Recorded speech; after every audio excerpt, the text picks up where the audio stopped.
Hi, I'm Bob Dixon. Welcome to the Leader's Edge Hot Takes edition of the Five Eagles Insight Podcast. For over 3 decades, I served in the military as an engineer and as a strategist, and I learned a few things about leadership. We know that it goes beyond theory. It's about real-world application. So in this series, sponsored by Five Eagles Leadership, we feature industry leaders and share their leadership journeys with you. My mission's simple. It's to help you become the best leader you can be. Now, if that sounds like something you're interested in, make sure you hit the subscribe button so you never miss an episode.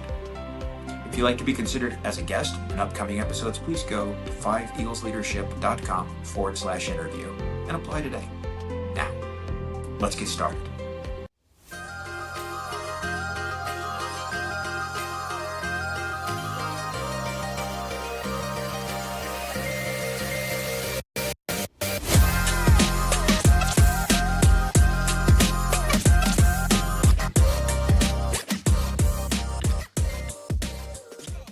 Hi, welcome back to the Leader's Edge podcast. Today's guest is Rachell Dumas. She's with A Light After 9, which is such a wonderful story. I can't wait for you all to hear it. Rachell, welcome, and thank you for coming on our show. Thank you for having me, Bob. I'm so excited to be here. Awesome. Well, listen, it's such a great story. Can you tell us, how did you get to now, and tell us what is A Light After 9? Yeah, so it was a long road, but I'll give you the more condensed version. So I had 9 pregnancy losses, 8 miscarriages, and a stillbirth. And I had a lot of issues with healthcare access, horrible bedside manners, just a lot of maternal health issues that I shouldn't have. And after I was finally able to have my son in 2022 and rested for 2023, I realized that this is a crisis that we're facing in maternal health and wanted to do something about it. So I created Light After 9. The name of the organization is entitled Light After 9 because after 9 losses, I finally got my light, my baby. And now I'm helping other women and families, it's not just women, face this maternal health crisis. Amazing, right? It's taking your personal struggle and then bringing it to others as a light. No pun intended there. Thank you. But it's a real struggle, right? And It is. I don't know that we talk about it in terms of healthcare, in terms of our society, in a way Right. that is as sensitive to not just the individual plight, but how widespread this actually is. Right. So miscarriage, stillbirth is very common. I feel like it is more talked about now. There is some transparency, but there is a lot of taboo around it, especially because women in this society are expected to have children. And whether we choose not to or can't, we live with this horrible guilt if we cannot do it or if our journey to motherhood is rough. So it definitely needs to be talked about more. And then the ways maternal health is approached needs to be changed because it's so widespread. Tell us some of the ways that it needs to be changed. So I am focusing on a very radical approach to maternal trauma care and maternal health care. And that is implementing palliative care in maternal health care. So when we think of palliative care, we think of end-of-life care. This is not the part of palliative care I am talking about at all. We are trying to bring life into this world, not in life. So palliative care is a type of care that we give to make patients comfortable throughout treatment. We need somebody holding our hands through pregnancy and through fertility journeys and things of that such. There are a lot of balls that are dropped, whether it's advocacy in maternal health space, treatment, delayed treatment, medical gaslighting. If you had palliative care and had an advocate, those things will be stopped. And we can even reduce the maternal death rate, which we know is very high. In Georgia, where I'm at, for a Black woman, we're number 2. So it's so scary to think that if I'm bringing life, something that's natural, for me to do as a woman into this world, I am fearing for my life. So I'm literally dying to have a baby at this point. Yeah, it's obviously a very real thing and a very personal thing too. So Right. tell me, how do you reach out to women to connect with them and tell your story and to share your services? Absolutely. So I'm not just reaching out to the patients, the women. It's also a family issue. The maternal health crisis is a public health issue. I'm also reaching out to providers too. So the point of palliative care, right, is to make us comfortable and to have the advocacy and make sure our balls are not dropped throughout our care. In order to do that, we have to reach out to our providers to keep it in mind to offer these services. Palliative care is often offered to cancer patients, terminally ill patients, a lot of other patients, but never really to mental health, to maternal health patients. And then, as far as the women going through this struggle and the families that are going through this struggle, I reach out to them via podcasts like yours. I'm speaking out at conferences that I have lined up for next year. I'm also writing a book on my story and connecting that way. And then I do a lot of uh, research grants, education, and other resources are on my website as well as my social media sites. Wow, it sounds like you're really, really busy. I am very busy and I'm very passionate. It keeps me up at night, but I love what I do and I love that I'm getting the story out and that women are confiding in me and feeling comfortable telling their story and their struggles because it's still taboo, but we need to talk about it. Absolutely. So what's the biggest barrier that you face in getting your story out there and connecting with people you can help? Yeah, I think uh, the biggest barrier at this point would be from a mother and a person who is a pregnancy survivor like myself is feeling that guilt of having all of these losses. It is very difficult to talk about. Like you said, it is a taboo and it doesn't feel good to say I've lost 9 kids. That should have never happened. Um, and there are doctors that I've seen and that have treated me and told me, we should have had surgery sooner. Should have talked sooner. We should have advocated sooner. And to hear shoulda, coulda, woulda, when I'm 9 pregnancy losses later, it's hard to say. But I have to keep telling this story and keep fighting through that trauma in order to make sure other women aren't going through this. It's very difficult. It's a very difficult story. Yeah, absolutely. So um, we love to connect people. This is kind of what we do, right? This is the purpose of the podcast, is to connect leaders with business leaders or nonprofit leaders or community leaders with people that they need to connect with, whether that's customers or partners or help, and to get your story out. So, is there an ideal audience to hear your message? Like, who should we be focusing on getting your story to? Who are your ideal target audience? I have for different services, different target audience. Of course, for the story, for the resources, I would love for mothers and families going through this struggle to reach out to me directly. I do mentorship with moms and families as they're going through this issue, and I do offer my services no cost to them. Additionally, like I said, we need to change the way maternal health care is approached, especially with those facing loss or when loss is imminent.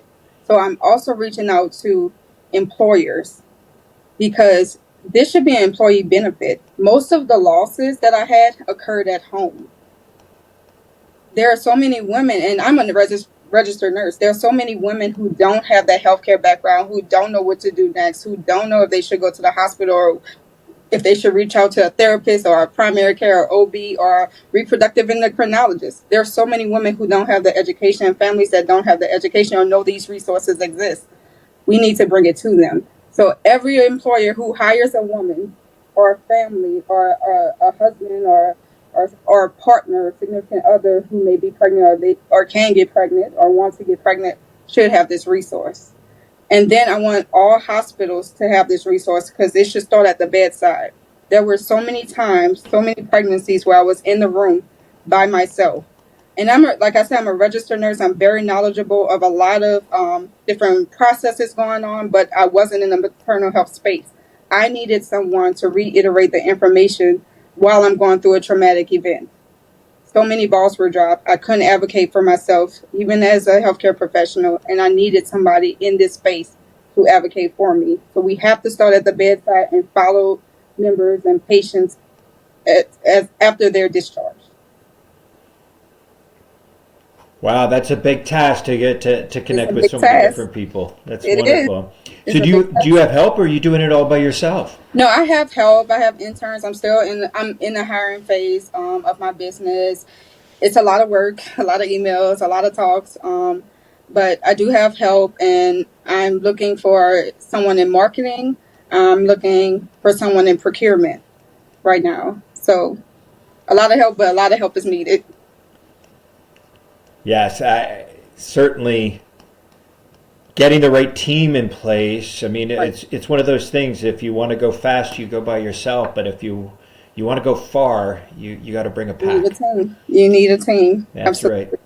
Absolutely. So if everything that you're working on right now was hugely successful, Yes. right? Everything is going just the way you had envisioned it.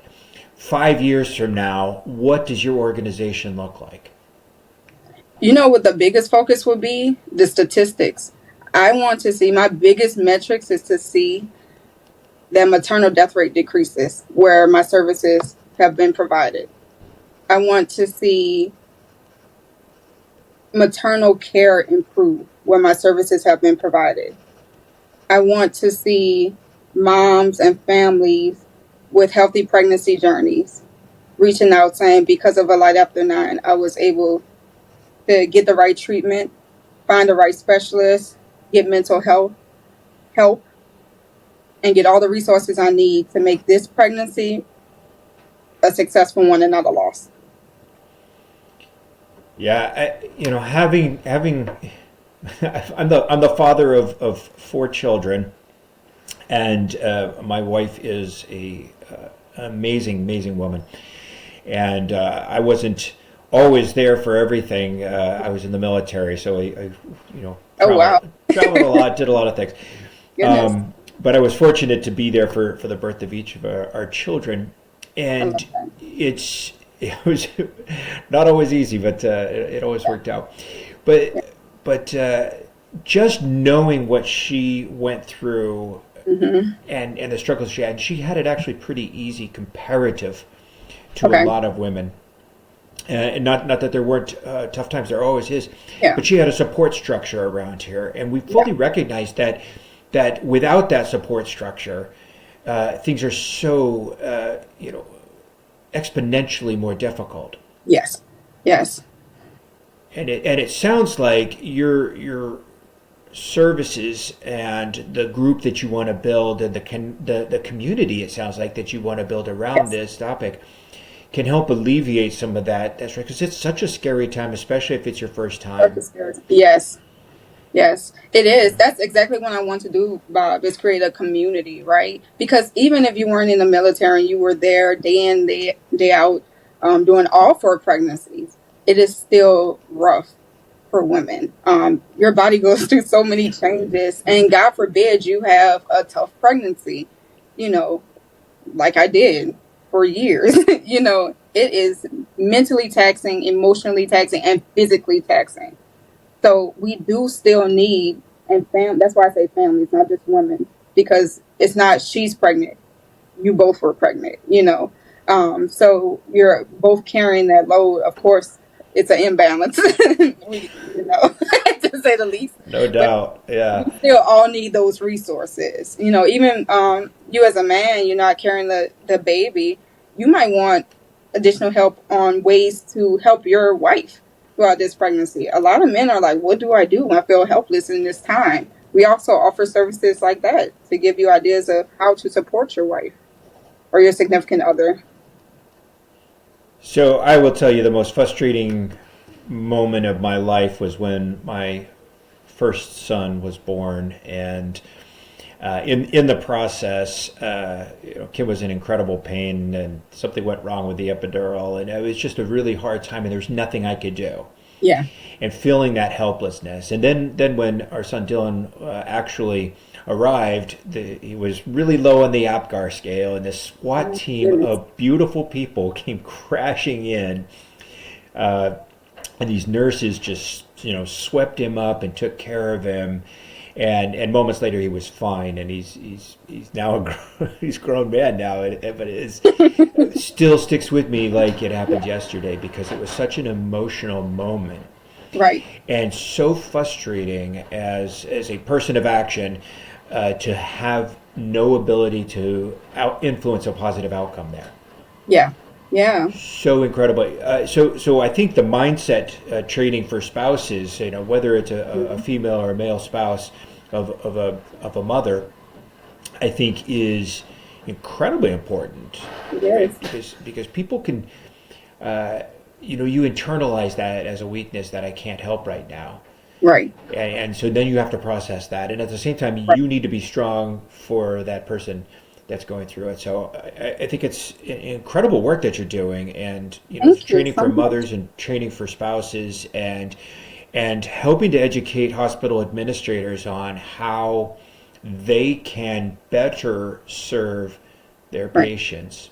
Right. I think it's remarkable. I think there are some hospitals that do a really great job. Yes, yes, I agree. And I've been to hospitals that have done great. I've literally done a 20-week pregnancy, flew to Dallas, Texas because cerclage, which is a suture around my cervix to keep the baby in, failed after I got it in Atlanta. And I flew there 20 weeks pregnant to try to get that pregnancy saved. And that hospital was phenomenal. I mean, they rolled out the red carpet before I even got there while I was still in Atlanta. The doctor was texting me, made sure I got made it safe. And even though that I didn't get to give birth to a live baby during that time, that doctor paid for my whole trip to come back and get that surgery done outside of pregnancy. And that's how I got my baby. Wow.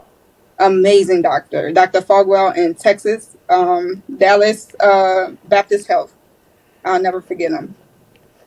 Well, shout out to those folks out there. And I know that there are some great hospitals out there, and there are some really, really wonderful people in healthcare. But Really, there's also a lot of people that are underserved, and yes, that there are places that it's very, very difficult for mothers to get the kind of care that they need. I applaud you absolutely. in your mission of trying to. I love this. If we could reduce the maternal death rate, we can improve maternal care, and we can help more healthy mothers and babies thrive after that moment. Yes. Wonderful. What a great mission. Thank you so much. Thank you. Awesome. Hey, so let me ask you this now. Um, Most people in their lives will, if they reflect on how they got to now, they will say, I learned more from the things that I screwed up than the things that I was successful at. Yes. So let me ask you this, if you don't mind sharing, can you tell me about a lesson that you learned the hard way? Ooh. Well, in pregnancy, definitely I would have gotten this surgery called abdominal cerclage earlier. I would have asked for testing for miscarriages to see if there were any identifiable cause that we could have identified with early blood work. I would have advocated for myself early. So the lesson learned there would be early, well, researching and being an advocate for myself early on. I regret that so much. And in business, we're so focused on what we think should happen and we think should change. But in business, sometimes the mission is way bigger than us. Like this, what I'm doing, you asked me that question with in 5 years, how would I like my company to look? It's way bigger than that, Bob. It's how would I like maternal care to look? I love that. I love having a grand vision, and I love the Yeah, fact that you do. Um, Wonderful. So, what's going to be the biggest thing that you're going to have to overcome to achieve that vision? absolutely. Changing the mindset of healthcare providers as far as palliative care and how it should be incorporated into maternal care. That will be the biggest one. So it's going to be a lot of talking, a lot of conferences, a lot of podcasts, a lot of connections and networking. But I'm here for it because if I can see or if I can put a dent in maternal death or all the other maternal issues that we're having, delayed treatment, I could go on, my job is done. I love that. That you understand where you're at, where you're going, and what some of the challenges are going to be in between. That's a great strategic Absolutely. outlook. So wonderful. And that's not, by the way, something that's inherent in nursing school. Yeah. They don't It's teach not at all. strategy and Nope. leadership in nursing No school. entrepreneurship, none of that. Absolutely. Yeah. So how did you come by those aspects of your drive? Yeah, so I actually had a business mentor, and in 2020, I went to New York to help out with the pandemic. And I got sick doing a travel assignment because of lack of supplies. And I had a really close friend of mine who had multiple businesses, and he was like, Rachell, you are really smart, really knowledgeable in compliance and infection control. You should start a business. There are so many recommendations coming out with the CDC and departments of health and all these, and we're a health organization. Companies can't keep up. He told me, start a business, keep up with all that for them, and offer them a package. And that's what I did. So he's not a nurse. He's been in healthcare a long time, but he inspired me to do that. I love it. What a great mission as well. Yeah, Helping. Look, there's so many things that change so often, and yes, waiting for the Joint Commission to come down and make it a new rule is probably not the answer if you want to be at the right, forefront of providing first class care to your patients. right, right. And when the pandemic first started, there was so many recommendations. It felt like every day was a new recommendation. Yeah. So I knew it was difficult for people to keep up. But if you had someone primarily focused on those changes, then it made it so much easier for you to keep up and be compliant and keep your patients safe and also, your staff safe. Yeah, absolutely. Absolutely. Wonderful. What a great mission, what a great vision, and we wish you the best of luck in that. Rachell, tell me, what is the best way for somebody to get in touch with you? Yeah, absolutely. You can visit my website, alighafter9.org. You can email me at rdumas, and I'm so sorry, at alighafter9.org. I am on Instagram at alighafter9, TikTok at rdumasrn, and LinkedIn at Rachell Dumas. Awesome. There are many ways to reach out to her, and I think if you are in any way interested in this space, which all of us should be, you should be reaching out to Rachell and getting more informed about how you can be supportive of her efforts. Rachell, thanks again for being here. I really appreciate it. Thank you, Bob, for having me. Hey, thanks for tuning in to the Leader's Edge Hot Take Series. I hope you found today's insight meaningful, valuable, and that you're ready to put them into action. Now, if you enjoyed the episode and want to keep improving your leaderships, be sure to subscribe so you don't miss out on any future episodes. I post new content every week, packed with strategies, tips, and real-life examples to help you lead with impact. Now, remember, great leadership isn't just about guiding others, it's about continuously growing yourself. If you'd like to be considered as a guest for upcoming episodes, please go to 5eaglesleadership.com/interview to apply today. Keep pushing, keep learning, and I'll see you in the next episode. Be awesome.